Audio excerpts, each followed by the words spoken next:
Okay.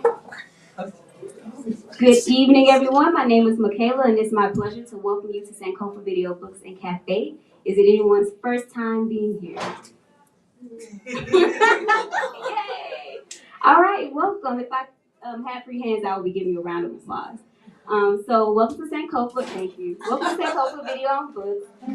We are a sanctuary of Pan-African thought. If you look around, you see all the books here are by and about people of African descent. We were founded in 1997 by Haile and Shirikiana Garima. You may know them most for the film Sankofa, which can be streamed right now on Netflix. It is my honor tonight to welcome Māhealani Uchiyama to talk about her book, the Mbira, an African musical tradition. And we'll also have a presentation afterwards. You can see she has her lovely instrument in her hand too. Before I pass the mic over, I'd like to introduce her. Māhealani Uchiyama is an award-winning dancer, musician, composer, choreographer, recording artist, author, and teacher. Say that 5 times fast. She is the founder and director of the Māhealani Uchiyama Center for International Dance in Berkeley and is Kumu Hula of Halau, Kaua Tahine. Is that how you say that? Tahine? Tuahine. Tuahine. Thank you so much. What does that mean? It's the organization of dancers who dance in honor of the sister reign of Māhealani. Thank you. Thank you for that. She is the creator and director of the Kapili Polynesian Dance and Music Workshops. She holds a BA in Dance Ethnology and an MA in Pacific Island Studies from the University of Hawaii. She trained the traditional hula and Tahitian ori under the late Kuma Hula, hula master, Joseph Kamohai Kahaulelio. A teacher and performer of Polynesian music and dance for over 40 years. Her passion and mastery of Hawaiian and Tahitian performing arts has led to numerous concert tours to Tahiti, New Zealand, and the islands of Hawaii. Major musical appearances include the Hollywood Bowl, Te Papa Tongareva National Museum of New Zealand, and the San Francisco Opera House. She's taught workshops throughout the United States and Mexico. She was professor of Hawaiian language at Stanford University, and most recently, Ms. Uchiyama has been an instructor of Hawaiian dance at Gambia Academy.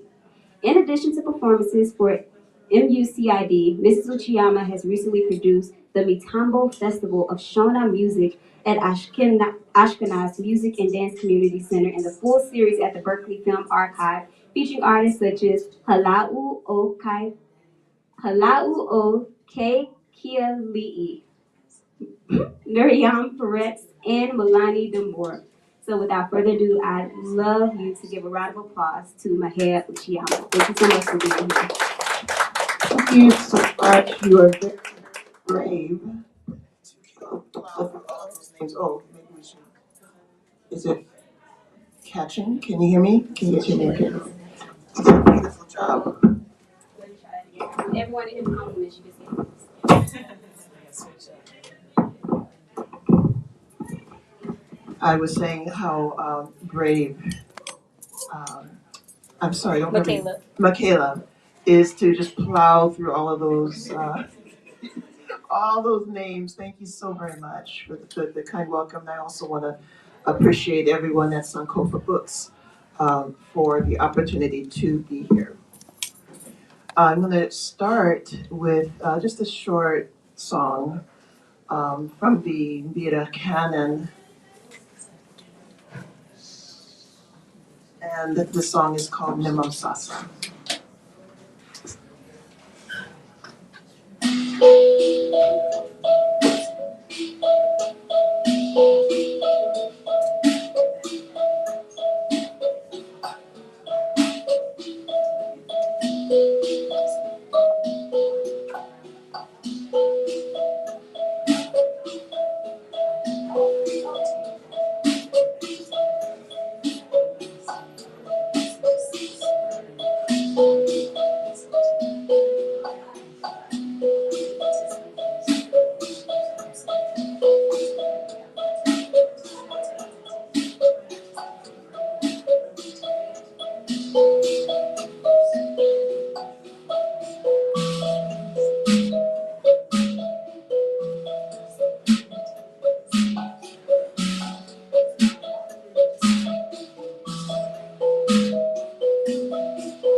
that's Nimamsasa. The name itself means, as it was explained to me, to build a temporary shelter in the forest. Like if you go into the forest to do your prayers, and you have a temporary shelter there. So, what is the Mbira? This is the Mbira instrument. Um, it is both an instrument and a cultural practice.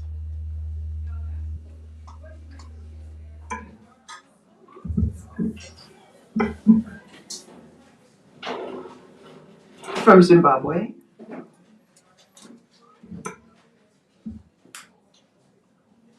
Maybe, whoops.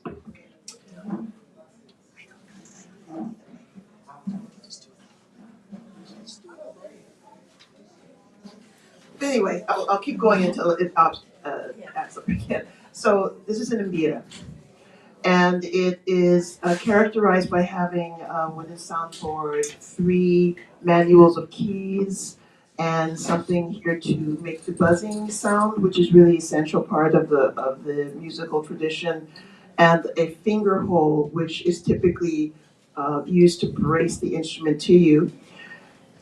Natural amplification is achieved by putting it inside of deze.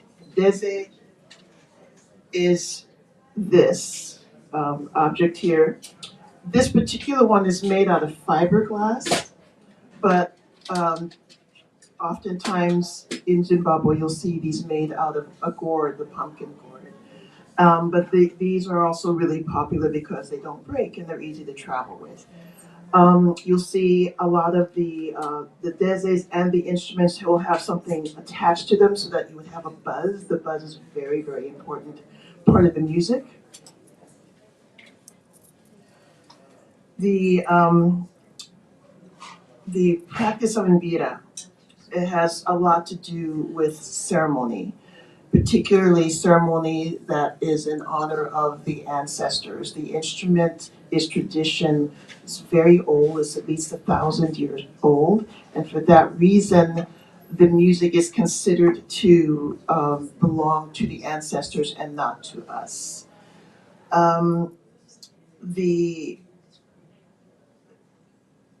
The songs, if you're familiar at all with the songs, the ending of one phrase tends to be the beginning of the next. Oftentimes, you could subdivide it into 4 phrases, and then you just keep looping around and around. And as was explained to me, that when you, first of all, when you're engaged in the music, you're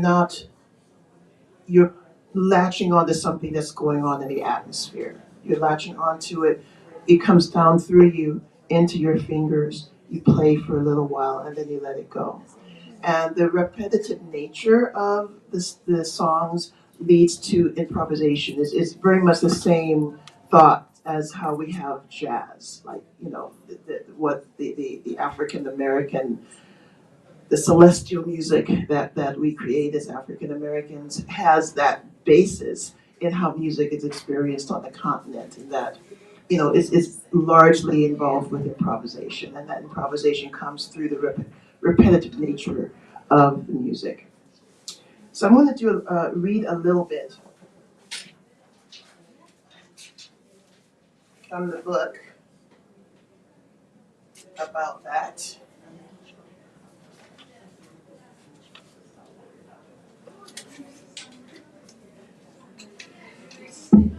And this is from the chapter Entering the Circle. The circularity of life is universally recognized as an expression of wholeness. Existence is affirmed through the cycles of the seasons, the phases of the moon, even the circular shape of the sun, the trees, and our very bones. Traditional dwellings are created in the round rather than with the rigid angles common in the West. The sense of a sacred circularity in the continuing spiral of life, death, and life again, as well as the circular interlocking patterns found throughout nature, is encompassed and expressed in the tradition and practice of Mbira. Much of the current repertoire of Mbira music can be traced back in time to 1,000 years or more. And such songs are still played in the current era, and they were also played by the ancestors. Then and now, the Mbira accompanied most life events. It was and is considered a way to connect with the ancestors, our living community, and natural forces. As Mbira has the power to project its sound simultaneously to heaven and earth, it bridges the world between the living and the spirit, attracts the attention of the ancestors, and brings their presence down to earth. It is understood that each song in the canon of Mbira music continually rotates in time and space without beginning or end. We pick up an instrument to play one of the ancient songs. We simply latch onto a song or a series of songs for a few minutes, an hour, an evening, and then let go. The interlocking parts reflect the weaving together of living individuals and ancestors, of animals, of forests and mountains, of water and sky, all of which together constitute our true and full community.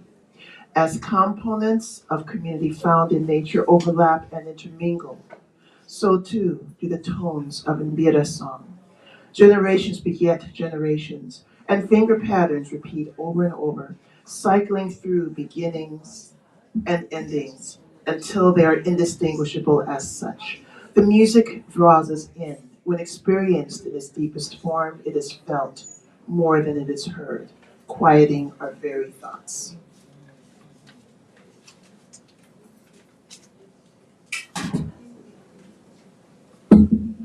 So in history, Mbira is very important because it factored very closely into the struggle for independence of the Shona people from the colonizers who had come starting in the late 1600s and they really got to their zenith in the late 1800s and full-on apartheid by the beginning of the last century. Um, I want to do another quick reading for you about a woman who was very important, whose name is Nehanda. And Nehanda was a spirit medium. And Mbira music ties very closely to people who are spirit mediums and who can channel the intention of spirit and bring it into the living world.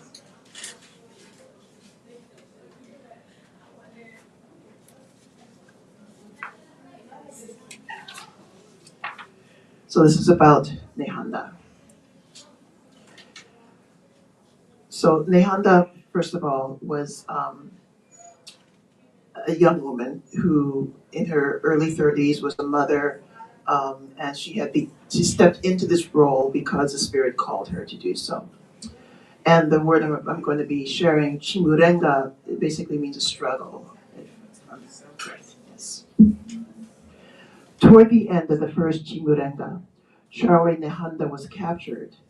She was accused of the murder of a European commissioner, tried, found guilty, and sentenced to death. Reports indicate that she did not take her situation quietly, remaining combative to the very end. Charwe Nehanda was hanged in the present-day city of Harare on April 27, 1898, vowing that her bones would rise again to lead her people in the struggle against European colonialism. She was 36 years old. With the uprising behind them, Cecil Rhodes and his regime resumed their campaign to strip the Shona of material evidence of their rich cultural history, destroying artifacts deemed worthless and repurposing the meaning of what was left. The territory, then known as Southern Rhodesia, became self-governing by 1923, with voting rights tied to property ownership. Thus, indigenous people were denied voting rights because their land was held communally rather than owned by individuals. Among the settlers, rumors began to spread of a kind of exotic music heard in the villages that was capable of inducing trance and that had both comforted and strengthened the warriors of the uprising.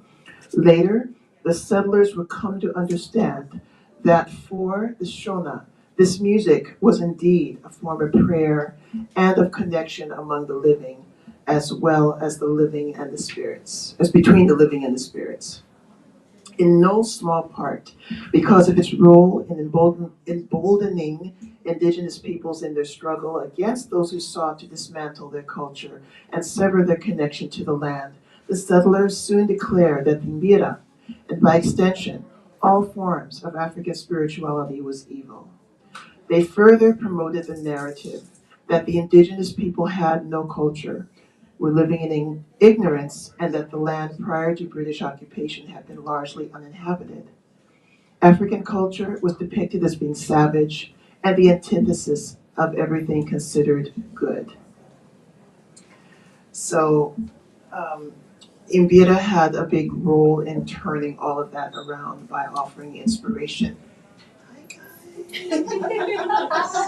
I can barely see it. These aren't my regular glasses. It took me a minute. It's like, oh, we can see you. Yeah, I have 3 pairs of my good reading glasses sitting on my bed in the hotel room. I have to run and get these and they're better than nothing, but they're not. Okay, I'm going to share a very ancient song with you now called Karigamombe. And Karigamombe basically means undefeatable. Well, it means being strong enough to throw a bull to the ground, which I think would mean you would be undefeatable. And this is one of the first songs that a lot of people learn when they first learn how to play Mbira. But it's also a song that you would hear in ceremony. So even though some of the songs are very useful for people who are first learning, you will still hear this in actual life if you go to a bira or a ceremony. So Karigamombe.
Seiko nai papa tapera kufa.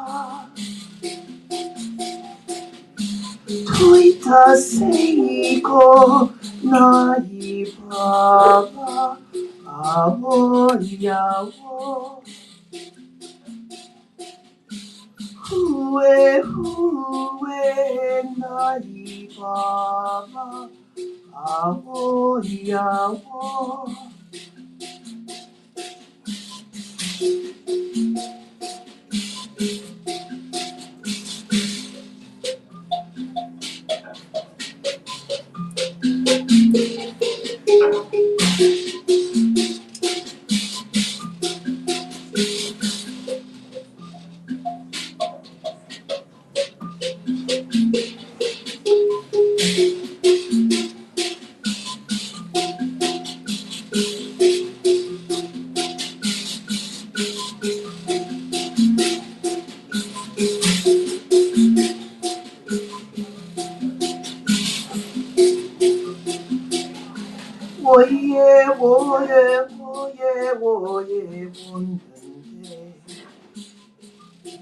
Oye, oye, wondende.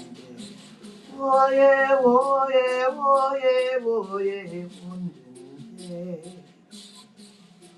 Oye, oye, wondende. Oye, oye, oye, oye. Tuita seiko nai papa. Papera kupa. Ye, oye, oye. Hue, hue, nai papa. Awoye, awoye, oye, oye, wondende. Oye, oye, wondende. Oye, oye, oye, oye, wondende. Oye, oye, wondende.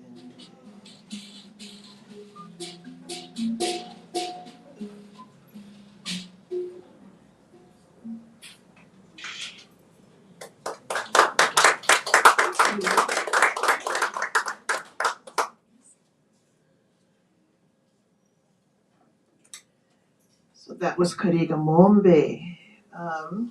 Okay, so how did I come to Mbira?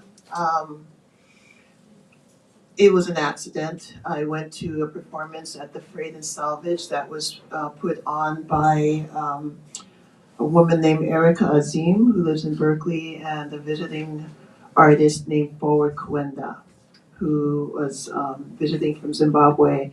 I was just with a friend. I'd never heard of Mbira. I just thought, why not? It's a free ticket. Let's go. And within 15 minutes of the start of the performance, I was just like having visions. I was just seeing things. I was visiting with relatives of the past, years before. I mean, it was like it was just completely transformative. Um, and so I started taking lessons. This was like 21 years ago. I've had the opportunity, I've been very blessed to travel to Zimbabwe a few times and to work with masters there. And in the area that I live in, there's a number of people from Zimbabwe who come pretty regularly and they offer workshops. So it's been a very wonderful blessing. But when I was in Zimbabwe, I noticed that a lot of people did not see me as being American.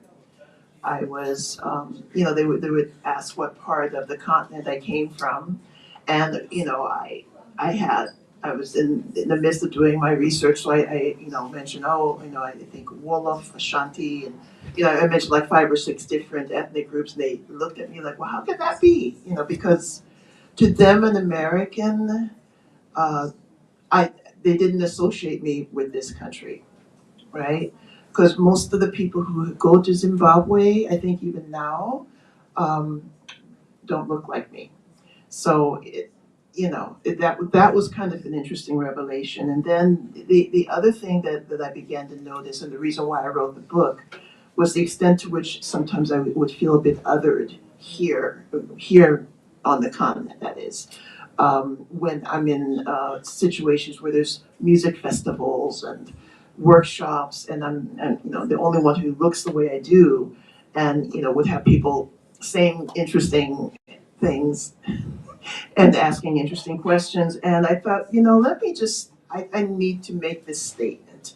I need to write down my experience as an African American woman in this traditional music, which by and large does not really exist very deeply in the African American community here. It's also why I started a program at my nonprofit called the African American Mbira Project to to offer a way to teach Mbira, focusing on African Americans, and is essentially increasing the diversity of Mbira performance in this country by getting more African Americans to play. And if you're interested at all, I have some brochures. Our classes are offered online as well as in person. And I've sent Mbiras to people all over the country. And we have 2 sessions a year. So if you're interested, grab one of these, please. And I'm going to do one more reading for you. and then I'll open up the floor for whatever questions you might have.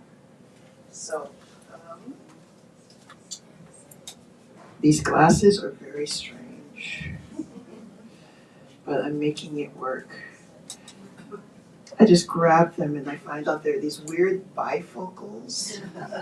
And it's like, if I hold my head like this, I can see the words, but if I don't, I can't. So don't mind me if I'm doing this. Okay, where are we? Okay. So this is discussing just the dynamic of Mbira being performed and existing here in the United States, and talking with a number of people, including a young scholar who is from Zimbabwe, whose name is Anes Mindoro. And these are his thoughts. The concept that art belongs to everybody, and that art is for art's sake, that it is transcendent, are very European concepts, says Anes Mindoro, an anthropologist from Zimbabwe. Such postures dismiss the sacred nature of Mbira and suggest that the spirituality should be secondary to the instrument itself. Traditionally, the art, spirituality, and culture of the instrument are so intertwined that one cannot take the instrument and pretend that these significances do not exist. Africans themselves should lead the effort in deciding what to do with their music. Anesu continues, there are two dueling systems of sharing knowledge in the African system. Knowledge is in the public domain. The idea of privatizing, creating profit, making innovations, and claiming ownership of a form of knowledge is European. So before an exchange even happens, people have two dueling sets of expectations of what is going to happen. One is based on the community and the other is based on the individual. And that concept, that way of thinking, it I think really informs a lot of how I move in the world with some of the other things I do. I'm a dancer. I have some beautiful hula students here. I teach Hawaiian dance primarily, and I'm not of that culture, so I've had to be very respectful and careful in my approach to anything I do because I wasn't born to it. It's not, I know I'm not Hawaiian. I'm not trying to be Hawaiian. I want to do honor to the tradition that I teach, and be as careful as I can possibly be and as respectful as I can possibly be. And that's also how I approach the Mbira.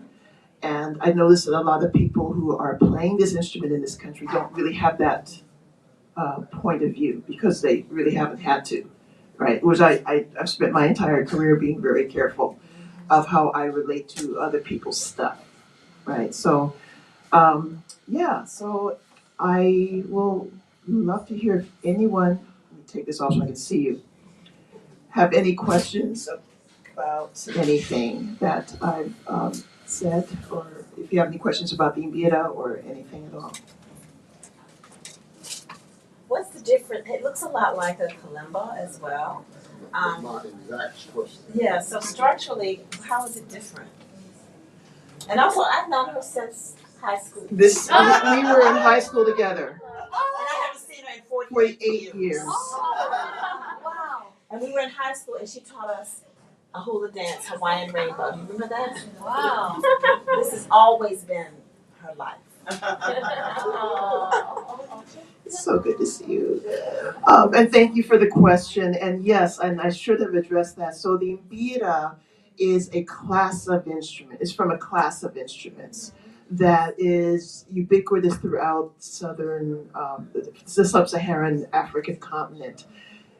Pretty much every individual ethnic group has their iteration of this. And there's a whole chapter where I go through, I have pictures of different styles of Mbira that you can find all over the place. So the the in the early part of the last century, there was a person who, his name is escaping me, but it's in the book, decided to take elements of the different styles of these instruments that were found in Mozambique and Zambia and Zimbabwe, and there's a form of it that's in Nigeria. It's just different. They all have in common that there's a wooden board, there's metal keys, there's a way to amplify it, and there's something to make it buzz. They all have that in common, but the structure of it is different from one ethnic group to the other. And he took those four common elements and basically built something that kind of resembles this, but isn't this. It is. I have I have one at home, but it's and I'm sure you've seen it. It's like it's built into a little wooden box. It has its own little resonating chamber. It's built as a resonating chamber, and the keys are sort of in a V shape, and it's in a pentatonic scale. So it's like it's hard to make it sound bad, right? You could just do anything on it, and it sounds really beautiful. And he called that kalimba, which is based on a few other instruments of the region, but the kalimba itself is kind of a Western version of all of this. But that's the version that got popularized here. Back, those of us of a certain age will remember dancing to Earth, Wind, and Fire song by that name, and yeah. But it's a very different instrument, different playing pattern, different intention. The Mbira huru, which is what this is one of very few instruments of its type that are ceremonial in nature. It's not the only one, but it's one of the few that's used for ceremony, for contacting and speaking with the ancestors. Thank you for the question. How long did it take you to master I'm still working on that. I haven't mastered this. I've been playing for 21 years. But I'm nowhere close to mastering it because I know what the masters sound like, and I'll be working on this as long as I can.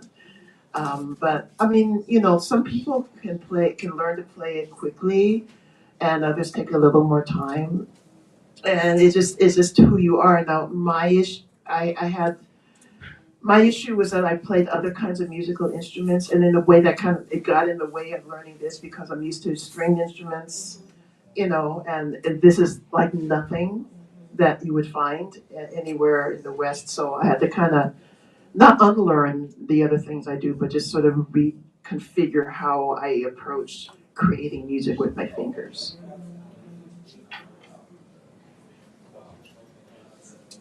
You talked about the spiritual aspect of playing. So when you're playing right now, is that a part of what you are experiencing consciously? Every time I play the music, it does feel like I'm suddenly into a conversation, if you know what I mean.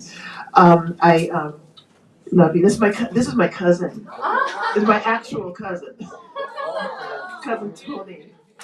Love you. I'll text you later. Yeah, I haven't been to DC in a very long time, so it's so good to be here. I typically I keep the Mbira next to where I sleep, and I don't get out of bed until I play at least a song or two, and it just helps to center me for whatever else I got to deal with for the day. So yeah, for me, I've only been privileged to take part in one ceremony, an actual bira in Zimbabwe, the very first time I went, and it was literally an all night. We ate together, and then the music started, and people would dance and sing and clap until the sun came up. And I don't think that spirit came that night, but it was still a spiritual community experience. So yeah, for me, it's very much that, and it's also a way that I connect because everything I do, I do so many different kinds of things, but I feel really grounded when I'm playing the Mbira. Or I'll put it this way, if I go a day or two without playing it, I get antsy. So I would always like to check in with it. You mentioned the experience you've had in America with some of the populations here. I'm curious, when you were in fact in Zimbabwe, how you were received as, you know, an African American woman wanting to learn this particular traditional instrument in that way, because I know there's a bit of kind of like a hold on the culture of, you know, because it's a spiritual thing, as you mentioned, a traditional thing. So I'm just curious how your experience was coming in and learning from the masters. I actually had some really beautiful experiences with the various people that I worked with in Zimbabwe. I mean, the only thing is that they just didn't, they had a hard time seeing me as being from here. They just couldn't, because to them, you know, people who come from America look a certain way that I don't look, you know. So, but they were, you know, they were the ones who invited me to the Mbira, to the ceremony. You know, they sat down and they taught me, you know, hours and hours and hours over several weeks. So my experience there was very positive.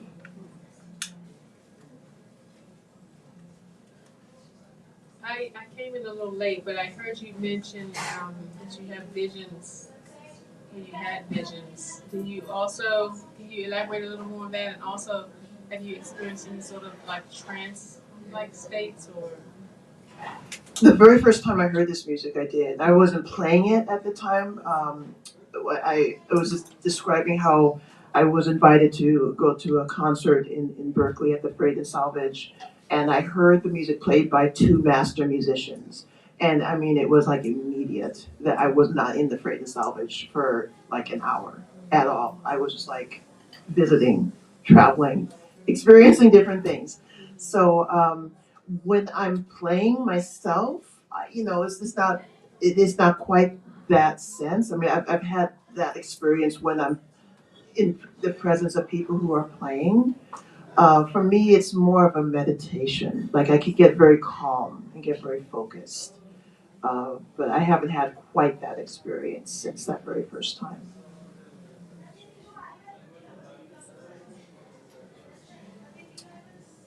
Have you played with a group of people in Zimbabwe, or is it typically you're playing solo or? So when in Zimbabwe, I may basically take lessons, you know, work with people. I'm not, at least the last time I was there, I had not gotten to a point where I would be able to sit and play with the Gwenyam. The word Mbira means master, or well, not master, but people who would play for ceremonies, people who are at that level, that they would be the ones who would be called to play for ceremonies. I wasn't anywhere close to that at that point. But in Berkeley, yes, we are very blessed. We have a big performance community there. The Chinyakare ensemble is a big part of our area. And once in a while when they perform, you know, I would sit in with them. But not, well, I think of Zimbabwe more as a place to go and learn. Is this instrument in recording? Is it been recorded? The music is it integrated into other types of music like jazz or? Yeah, Thomas Mapumo is very Okay. well known for that. Okay. Thomas Mapumo. And a number of people have made recordings, and some of them are just straight in Mbira, and others do incorporate it in jazz or you know, different forms of music. There's a recording about to be released by musicians in the area that I live in called, I'll get it wrong, it hasn't been released yet. I think it's Mafaro Zimbabwe, I think is what it's called. So you want to look for that. That's coming out in the next few months. I have a couple of CDs that I've recorded, but mine are more of the meditative, you know. So Mbira can be very meditative. It can also make you want to get up and dance. And I love both styles, but I feel personally more connected to the meditative part of it. Yeah. If there's no other questions, I'd like to play you one more song. I have a question. Yeah. You're Hawaiian background. You studied in Hawaii and you Hawaiian dance? It's a long story. It's a long. Yes, I moved from here when I was 17. I went to the University of Hawaii and stayed there for about 8 years, beginning, my training, and then moved to California where there's a huge Polynesian dance community. And that's just what I do. That's mostly what I do. It's a long story. It's longer than that. She can tell you a little bit. I operate tours to Zimbabwe and really cultural arts and music tours. So I really would like to speak with you. Yeah, oh, definitely. Let's exchange contact, Okay. please. Yeah, thank We you. have a tour coming up in December. Ooh, ooh, yeah, definitely. Are you from there? No, I'm not, but I'm doing this in partnership with Rujeko. Oh, I know her. Yes, Yeah. Dubuchena. Yes. Yes, she's an amazing dancer. Yeah, yeah. So these are the types of tours that we do: dance and Mbira, and post-show and visual arts. Awesome. Yeah, no, let's Okay. So I'm going to leave you with a song, Tatsungaira, which I think can be translated to a song or prayer to end all suffering. Would that be? That would be accurate. Yeah, it's close. Tutsugare, it's like you're kind of dizzy, so that's where the suffering is kind of coming from. Got you. Okay. Yeah. So yeah, and this was one that I played like several times a day during the pandemic, just to kind of center everything, because that was, I think, for all of us just not a pleasant time.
So I want to thank you all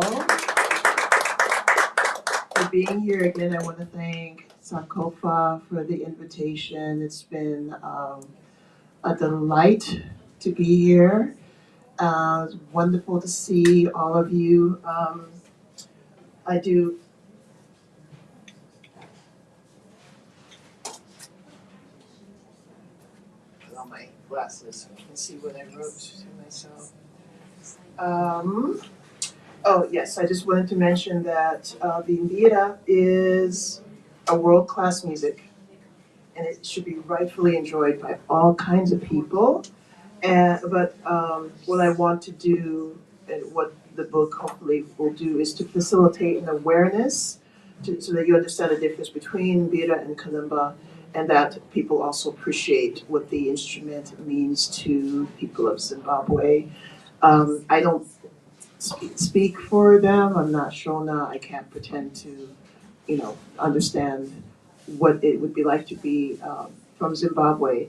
But I did fall in love with the music, and I do want to do honor to it. So, again, I thank you very, very much for being here. If you are interested in the African American and Mbira project, come and get a brochure. I have some CDs for sale. And a little pouch thingy for sale if anyone's interested.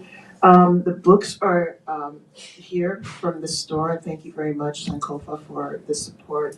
But if you're interested in the CD, you can deal with me directly. All right. Thank you so much, everybody. Another round of applause. And thank you so much for being here. I just want to point out that you were right next to an ancestor altar, so I really enjoyed what you said about the connection with the ancestors as well. As she mentioned, the book is available. If you're interested, you can come see me at the front, and I'm sure you will be happy to sign some. Absolutely. Thank you so much for coming out. Hug yourself. Round of applause.